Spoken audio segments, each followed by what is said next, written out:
온 땅의 언어가 하나요 말이 하나였더라. 이에 그들이 동방으로 옮기다가 신할 평지를 만나 거기 거류하며 서로 말하되 자 벽돌을 만들어 견고히 굽자 하고, 이에 벽돌로 돌을 대신하며 역청으로 진흙을 대신하고, 또 말하되 자 성읍과 탑을 건설하여 그 탑 꼭대기를 하늘에 닿게 하여 우리 이름을 내고 온 지면에 흩어짐을 면하자 하였더니, 여호와께서 사람들이 건설하는 그 성읍과 탑을 보려고 내려오셨더라. 여호와께서 이르시되 이 무리가 한 족속이요 언어도 하나이므로 이같이 시작하였으니 이후로는 그 하고자 하는 일을 막을 수가 없으리로다. 자 우리가 내려가서 거기서 그들의 언어를 혼잡하게 하여 그들이 서로 알아듣지 못하게 하자 하시고, 여호와께서 거기서 그들을 온 지면에 흩으셨으므로 그들이 그 도시를 건설하기를 그쳤더라. 그러므로 그 이름을 바벨이라 하니 이는 여호와께서 거기서 온 땅의 언어를 혼잡하게 하셨음이니라. 여호와께서 거기서 그들을 온 지면에 흩으셨더라. 아멘.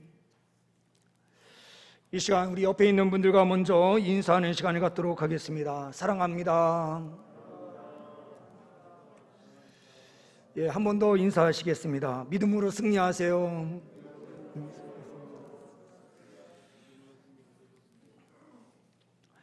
예, 오늘 본문은 성례식에 맞춰져서 본문을 정했다가 성례식을 이제 다음으로 미뤘기 때문에 요람에 나와 있는 성경 본문의 설교 본문을 바꿔서 진행하도록 하겠습니다. 이 시간 함께 예배하시는 우리 온 성도님들 위해 주님께서 성령 충만함의 역사로 함께하여 주실 줄 믿습니다. 예, 준비된 PPT를 보면서 함께 말씀을 시작하겠습니다. 예, 지금 보이시는 위쪽에 제가 이제 검정색으로 네모를 쳐놨는데요. 여기가 바로 아라랏산이 있는 곳입니다. 아라랏산은 창세기 8장과 9장 말씀을 보게 되면 방주가 도착한 장소, 최종적으로 배가 도착한 장소를 아라랏산으로 말을 하고 있습니다. 이 아라랏산에서 내려와서 하나님 앞에 제단을 쌓고 예배를 드립니다. 이게 8장의 내용이고요. 9장에서 하나님께서 무지개 언약을 그들에게 보여주심으로 그들과 언약을 맺으십니다. 이렇게 구원받은 하나님의 백성들이 아라랏산 주변에서부터 시작을 해서 오늘 2절 말씀에 보는 대로 그들이 동방으로 옮기다가 시날 평지를 만나서 거기서 거류하게 되었다라고 표현되고 있습니다. 그러니 지금 하설표대로 이 사람들이 내려오지 않았나라는 생각을 해보게 됩니다. 다음 페이지에 좀 더 쉽게 보이도록 제가 만들었는데요. 아라랏산에서 내려오면서 티그리스 강과 유프라테스 강 사이, 요 사이를 우리가 메소포타미아 지역이다라고 하죠. 이 메소포타미아라는 말 자체가 두 강 사이다라는 의미입니다. 이 두 강 사이에서 메소포타미아 문명이 발생을 하고 화려한 건물들이 세워지게 됩니다. 이 사람들이 지금 진행해서 간 방향을 보게 되면 남쪽으로 동쪽 방향입니다. 그래서 정확하게는 남동쪽이다라고 표현하는 것이 맞지만 이것이 어떻게 됐든 동쪽으로 이동된 것이 맞기 때문에 동쪽으로 동방으로 이동했다라는 말로 오늘 성경은 우리에게 설명해 주고 있습니다. 이 바벨론 지역 바로 밑으로 보면은 갈대아 우루, 바로 아브라함의 고향이 나오게 됩니다. 아브라함도 큰 의미에서 볼 때에 이 바빌론 출신의 사람입니다. 다음 페이지를 보시면은요, 우리가 많이 본 그림이 우리 성도님들이 보시는 왼쪽 그림입니다. 왼쪽 그림이 바벨탑이 이런 식으로 지어졌을 것이다 라고 예측하면서 어떤 사람들이 그려놓은 그림이에요. 그런데 더 가까운 쪽은 우리가 보는 오른쪽 편에 보시면 요 모양대로 지어졌을 것으로 지금은 추측이 되고요. 이제 추측 수준을 좀 넘어서 자료들이 지금 계속해서 나오는 것으로 볼 때에 이런 모양으로 지어진 것이 확실해 보입니다. 높이 이 크기를 우리가 보게 되면 이게 정방향이라고 해야 되는지 모르겠는데요. 육면체, 정사각형이 육면체로 되어 있는 완전히 딱 사각형의 모양입니다. 높이도 91m, 너비도 91m, 길이도 91m가 되는, 제가 지난번에도 설명을 해서 말씀을 드렸듯이 이런 모양이 나오는 곳은 어디냐? 성소 안에서 지성소만이 이런 모양이다 라고 말씀을 드렸어요. 이들이 이동을 해서 지은 것이 바벨탑인데, 이 바벨탑이 무엇을 뜻하는 것이냐? 하나님의 임재 장소를 뜻하는 것인데, 하나님이 아니라 이 한 꼭대기에 제사를 드리는 장소를 만들어 놨고 그것이 성전이에요. 여기에서 누구를 섬겼느냐? 여호와 하나님이 아닌 마르둑을 섬기게 됩니다. 잠시 내려주셔도 되겠습니다. 오늘 말씀에 동방으로 옮겨갔다라고 하는 이 의미는 어떠한 의미가 있는가? 우리는 이 부분을 먼저 생각을 해야 합니다. 동방으로 옮겨갔다라고 하는 것은 하나님을 떠나가는 사람들을 의미합니다. 하나님께서 구원해 주셔서 아라랏산에 머물게 하셨고, 그곳에서 나와서 그 구원 방주를 중심으로 해서 그들은 생활해야 될 책임이 있었습니다. 그런데 하나님께서 그들에게 명령하셔서 넓은 땅으로 가라라고 명령하시기 전에 이 사람들은 동방으로 이동해 가는 것입니다. 동방으로 가는 것은 하나님을 점점 멀리 떠나고 있는 거예요. 오늘 말씀의 제목을 관계, 어떠한 관계인가? 하나님의 관계가 중요한데, 이 이스라엘 민족은 어떤 모습으로 나아가고 있는가? 하나님을 점점 멀리 떠나는, 거리적으로 점점 멀어지는 생활을 하고 있다는 것입니다. 이것은 결국에는 하나님을 잃어버리고 하나님을 중심으로 모시지 않는 그들의 모습이 이 가운데 보여지는 것입니다. 우리가 구원해 주신 그 장소를 잊지 않고 사는 것이 얼마나 중요한지 모릅니다. 하나님의 말씀의 뜻을 정확하게 이해하고 그 말씀에 순종하는 것이 얼마나 중요한지 모릅니다. 우리가 이사를 할 때에 6천만 원이었던 전세를 7천만 원으로 올려달라 그러면 물질의 걱정이 있어서 하나님 앞에 기도할 때는 있지만, 하나님, 우리가 어느 장소로, 어느 방향으로, 어떻게 이사를 하는 것이 맞습니까? 라고 기도하는 사람이 과연 몇 명이나 있을까요? 이 시대의 사람들이 하나님을 멀리 떠나고 싶어 하는 욕망이 있었던 것 같습니다. 그러므로 하나님께서 지정한 그 장소가 마음에 들지 않는 거예요. 아라랏산을 중심으로 하고 있는 그곳은 산맥이 대부분 중심을 이루고 있고, 땅이라고 해봐야 척박한 땅이었습니다. 그러므로 그들이 생각할 때에는 우리가 좀 돌아서 동방으로 가게 되면 더 큰 이익이 있고 우리가 더 잘 살 수 있는 어떤 조건이 만들어지지 않을까, 이렇게 생각을 한 것이죠. 하나님께 묻지도 않고 떠나는 그들의 모습을 보면 아브라함과 전혀 다른 모습이 있음을 우리는 발견하게 돼요. 아브라함은 하나님께서 그들에게 만나주셔서 고향 땅을 내려놓고 이제 내가 지시하는 땅, 보여줄 땅으로 너희는 가라라고 명령해요. 하나님께서 명령하신 땅으로 갈 때에 우리는 승리할 수 있습니다. 그러므로 삶의 모든 문제를 하나님 앞에 내어놓고 기도하면서 하나님 뜻 앞에 순종하며 나아가는 것이 얼마나 중요한가, 우리는 말씀을 통하여 보게 되는 것입니다. 하나님을 멀리 떠나는 사람들은 어떠한 모습입니까? 구원의 감각, 구원의 감격을 완전히 상실한 사람들이에요.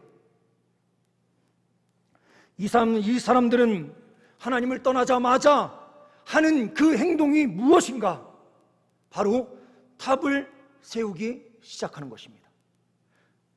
하나님을 떠난 사람들의 가장 큰 특징은 자기의 바벨탑을 쌓아 올린다라는 특징이 있습니다. 하나님을 떠난 사람은 언제나 교만해서 내가 모든 것을 할 수 있다라고 착각합니다. 내가 바벨탑을 세울 수 있는 능력이 있고 나는 모든 것을 잘할 수 있어라고 하는 이런 교만함이 그 끝을 모르고 올라가게 되어 있습니다. 이 사람들의 가장 큰 특징이 바로 구원의 감격을 잃어버린 것인데, 왜 이것이 구원의 감격과 연결되는가? 노아 방주의 사건을 통해서 우리는 분명하게 보게 됩니다. 하나님께서 구원해 주셔서 아라랏산에 그 머물게 했고 하나님 앞에 그 장소에서 예배하게 했는데, 그들은 하나님을 떠나서 가면서 그들은 성읍과 탑을 건설하자 말하며 무엇이라고 그들은 이야기합니까? 우리의 이름을 내고 온 지면에 흩어짐을 면하자라고 말하고 있습니다. 벽돌의 발견은 어마어마한 것이었습니다. 돌을 가져다가 우리가 성을 쌓으려면 그것을 다 다듬어야 되는데 이 다듬는 작업이 정말 오래 걸리는 거예요. 이 돌로 쌓아 올리다가 벽돌의 문화를 만들어내기 시작할 때에는 전혀 다른 거예요. 돌과 같이 강력한 힘이 있습니다. 진흙으로 만드니까 얼마나 쉽게 만들어요. 그리고 불에만 집어넣었다가 빼면은 그것이 돌과 같이 강력한 힘을 갖는 이런 재료를 구할 수 있게 된 것, 이것은 과학의 혁명이었던 거예요. 그들의 문화의 혁명이었고 모든 것이 다 전체가 바뀌는 완전히 새로운 패러다임이 그들 앞에 놓여진 거예요. 우리는 과학기술이 발달하면 어떠한 모습으로 나아갈까요? 바로 바벨론과 같은 모습으로 나아가게 되어 있어요. 과학이 발달하면 발달할수록 자기의 이름을 드러내고 싶어 합니다. 오늘 4절 말씀을 보시게 되면 성읍과 탑을 건설하여 그 탑 꼭대기를 하늘까지 닿게 하자라고 말을 하고 있는데요, 그러면서 우리 이름을 내고라는 표현이 나와요. 이것을 유대인 철학자인 필로라고 하는 사람은 이렇게 해석을 했어요. 이 사람들이 벽돌을 만들면서 하나하나의 벽돌에 자기의 이름을 집어넣었다. 여기에서 이름을 낸다라고 하는 것은 자기가 쌓아 올리는 공적을 자랑하는 거예요. 어떤 사람이 저에게 와서 이렇게 질문하시는 분들이 계셨어요. 목사님, 어느 교회에 갔더니 성전 건축을 이쁘게 잘 해놨는데 거기에 복도의 한켠에 보니까 헌금하신 분들 해가지고 이름이 쫙 붙어 있더라고요. 목사님, 그거는 바벨탑 아닌가요? 그래서 제가 이렇게 답변을 했습니다. 아유, 무슨 바벨탑하고 비교하십니까? 거기에 이름이 쓰여 있는 것은 하나님 성전을 짓는 곳에 헌신한 사람들의 이름이 기록되어 있는 것이지, 바벨탑은 우상의 신을 세우는 일에 헌신한 사람들의 이름이 기록된 거예요. 같은 이름이 같은 곳에 기록이 됐다 하더라도 그 의미가 전혀 다른 겁니다. 그런데 저는 한편으로는 그런 말을 하시는 분의 본심이 무슨 뜻인지 알기에 저는 그분을 존경하고 사랑합니다. 오직 우리의 신앙생활에 인간의 이름이 중요한 것이 아니라 하나님의 영광이 중요함을 인식하고 하나님 영광만을 위하여 달려가야 된다라고 하는 그 순결한 믿음, 저는 존경하고 사랑합니다. 하지만 우리가 비판을 위한 비판적인 생각을 가지면서 이것의 진위를 생각하지 않고 자꾸 다른 방법으로, 사람을 비판하기 위한 방법으로 우리가 신앙생활하기 시작하면 우리는 그 구원의 감격을 완전히 잃어버리게 되는 거예요. 그래서 이 사람들이 선택한 그 방식이 진흙을 구워서 벽돌을 만들고 쌓아 올리는데, 이것은 방수를 할 수 있는 벽돌이 되는 거예요. 굽는 순간 일반적인 벽돌과 달라요. 그리고 진흙으로 그 층층을 쌓아 올리면서 붙는 역할을 하는 그 진흙을 사용하지 않고 역청을 사용함으로 완전히 방수탑을 쌓아 올린 거예요. 이것은 무지개 언약을 정면적으로 반박하는 것이고 하나님을 대적하는 행동이 되는 것입니다. 구원의 감격을 잃어버리면 이런 현상이 곳곳에서 나타나요. 나의 이름, 나를 위하여 신앙생활하는 일들이 너무나 많아요. 제가 우리 교회에 오면서 정말 수도권으로 이제 가까이 왔구나라는 생각이 드는 게, 어떤 건물을 보면 딱 알 수 있습니까?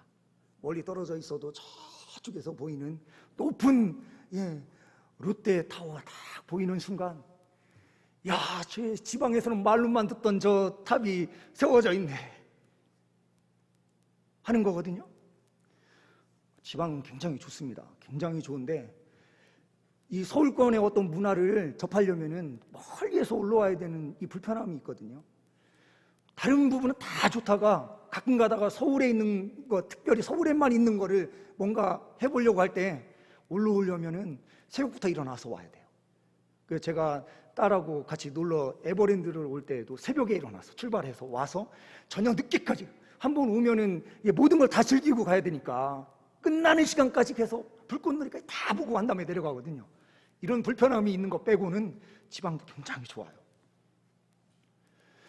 그런데 그렇게 높이 쌓아놓은 그 광경을 보면서 우리는 무엇을 생각할까? 세계에서 가장 높은 빌딩들을 세워놓는 그 장소들을 보게 되면 물질의 부요함이 있고 무엇인가 업적을 남길 만한 랜드마크인 무엇인가를 만들어내려고 그 건물을 세우는 경우가 많이 있어요. 세계에서 가장 높은 건물이 부르즈 할라파라고 하는 그 빌딩인데요, 할리파. 이게 828m 높이예요. 층수로 보게 되면 이게 첨탑까지 생각을 하면 209층이라고 해요. 그런데 하나님 편에서 한번 보십시오. 하나님 편에서 볼 때에 91m짜리 건물을 세워놓고 우리가 흩어지지 말자, 방수탑을 쌓아놓고 우리가 어떠한 홍수가 오더라도 이곳에만 들어가면 우리는 안전해 라고 생각하면서 하나님을 밀어내고 우리의 힘과 우리의 능력으로 무엇인가 할 수 있는 것처럼 하는 순간 하나님께서 그들 가운데 내려오세요. 하나님께서 내려오실 때에는 두 가지의 이유 때문이에요. 오늘 말씀의 첫 번째로 구약 성경에 하나님께서 내려오셨다라는 표현이 처음 등장해요. 두 번째로 등장하는 것이 18장에서 소돔과 고모라를 심판하시기 위하여 하나님께서 내려오신다라는 의미의 두 번째 단어가 사용돼요. 그러니 하나님의 심판이 있는 그 장소, 그게 하나님께서 내려오시는 장소예요. 또 하나는요, 세 번의 이 단어가 사용이 되는데, 한 번은 바로 출애굽기 3장의 말씀입니다. 하나님께서 이스라엘 백성들의 그 고통, 기도 소리를 듣고 구원자를 보내시기 위하여 진히 내려오셨다라는 표현을 써요. 그러니 하나님의 임재도 두 가지예요. 심판의 임재가 있고 하나님께서 구원 역사를 펼치시기 위한 임재의 역사가 있는 거예요. 우리 교회가 어떠한 임재가 있는 장소로 만들 것인가?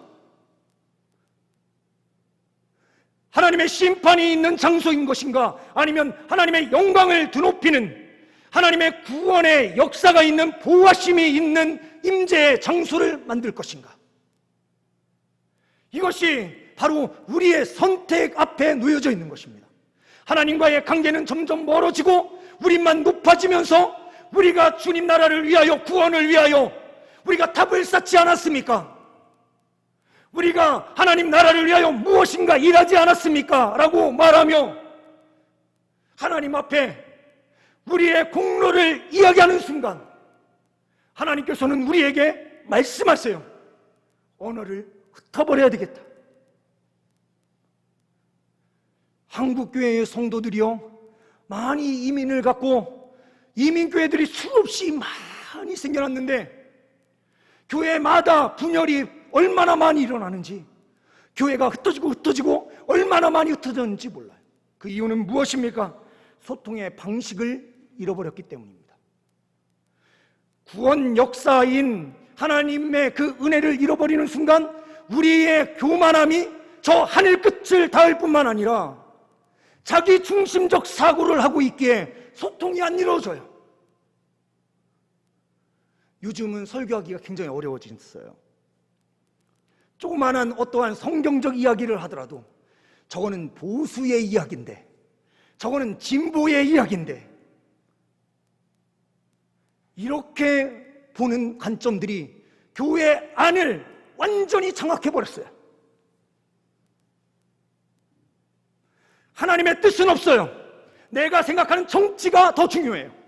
마치 과학이라고 하는 관점으로 성경을 다 해석하려고 하는 것처럼, 과학으로 보니 성경 말씀이 틀렸어. 지금 하나님께서 말씀하시는 그 말씀의 본문이 과학적으로 맞지 않아.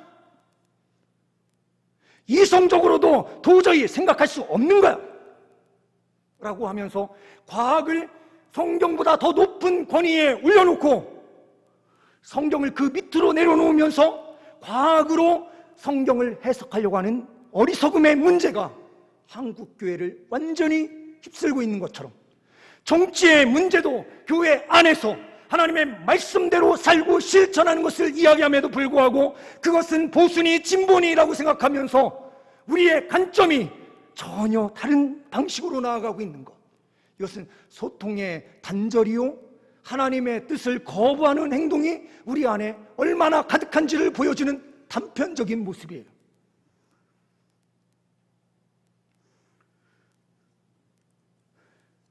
준비된 마지막 PPT를 한 번 더 보도록 하겠습니다.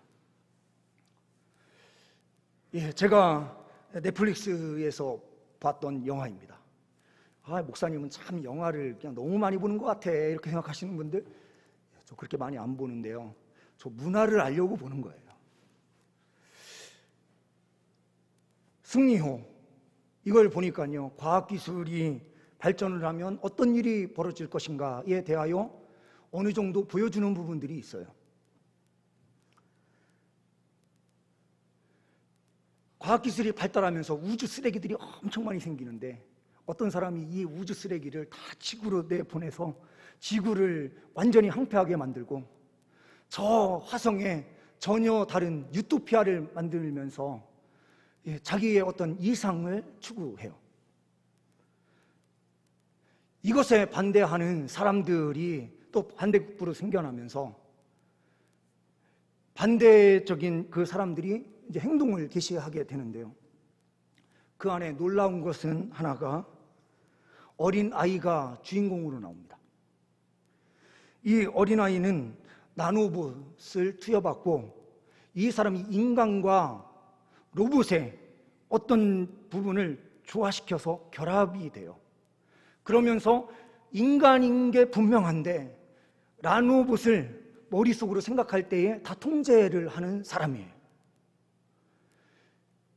죽어가는 세상을 위해서 구원자가 누군가가 있어야 되는데 그 구원자는 어떠한 존재인가? 앞으로는 인간의 능력만 가지고는 안 되고요, 인간과 로봇이 결합되는, 휴먼 증강이라고 해야 되는지는 모르겠지만 어떤 능력을 배가시키는 무엇인가가 있어야만 가능하다라고 생각을 해요. 내려주셔도 됩니다. 여기에서 또한 한 장면을 제가 일부 시간에는 깜빡이 그냥 넘어갔는데요, 보면은 사람들이 귀에 뭔가 하나를 꽂고 다녀요. 근데 그게 뭐냐?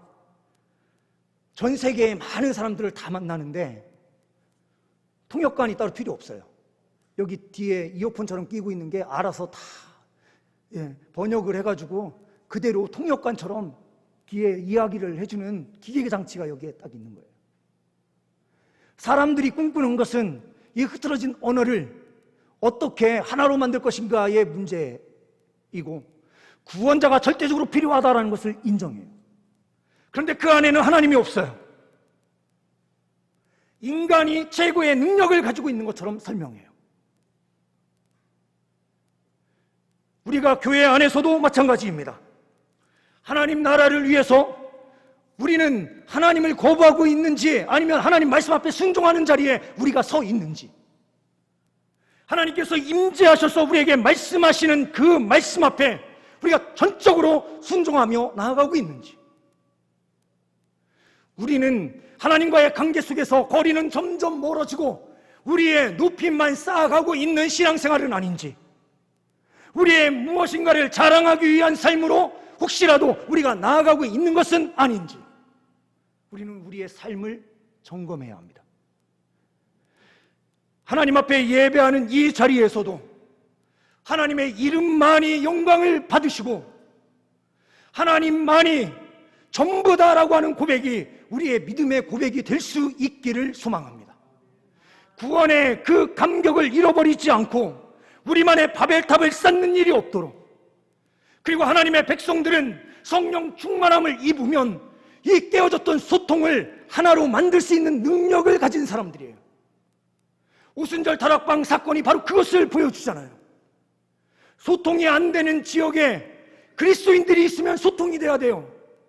그런데 교회 내부에서부터 성령 충만함을 잃어버려서 교회 내부에서도 소통이 안 되고 세상도 소통하게 만드는 중간의 역할을 할 수 없는 교회가 돼버린 한국 교회의 현실, 이것은 얼마나 우리에게 비참함을 가져다 주는지 몰라요. 우리가 성령 충만함을 받고 예수 그리스도의 보혈로 다시 한번 충만함의 은혜를 경험할 때에 우리는 세상을 소통시킬 수 있는 유일한 하나님의 소망이 될 수 있는 것입니다. 우리가 철저하게 겸손함으로 엎드려 하나님 앞에 경배하며 나아갈 때, 세상을 주님의 이름으로 철저하게 섬기며 나아갈 때, 이 세상은 변화될 수 있습니다. 우리가 성령의 은혜에 충만하지 않으면 결코 할 수 없습니다. 그리스도인들이 성령 충만해야 합니다. 하나님으로 인하여 하나님께서 우리에게 주신 그 구원의 은혜로 감사함으로 주님 앞에 영광 돌리며 믿음의 길 걸어갈 때에 우리는 서로가 서로를 섬기고, 우리가 소통하면서 다른 사람의 말에 귀 기울일 줄 알고 그 이야기를 듣고 함께 하나님의 나라를 세워갈 때에 주님의 나라는 든든하게 세워지는 것입니다. 하나님의 능하신 손 아래에서 겸손하라. 때가 되면 너희를 높이시리라. 하나님 손 안에 겸손한 우리 모든 신앙인들 되시기를 간절히 소망합니다. 기도하십니다. 하나님 아버지, 감사합니다. 주님을 늘 항상 가까이 하며 하나님과 함께 깊은 영적인 교제를 가지며 그 구원하심의 은혜에 감사함으로 끝까지 믿음의 길 걸어갈 수 있는 주의 백성들 되기를 소망합니다. 소통하지 못하는 이 사회에 소통할 수 있도록 만드는 주님 귀한 자리에 우리가 설 수 있기를 소망합니다. 우리를 사용하여 주시고 인도하여 주옵소서. 우리 주 예수 그리스도의 이름으로 기도하옵나이다. 아멘.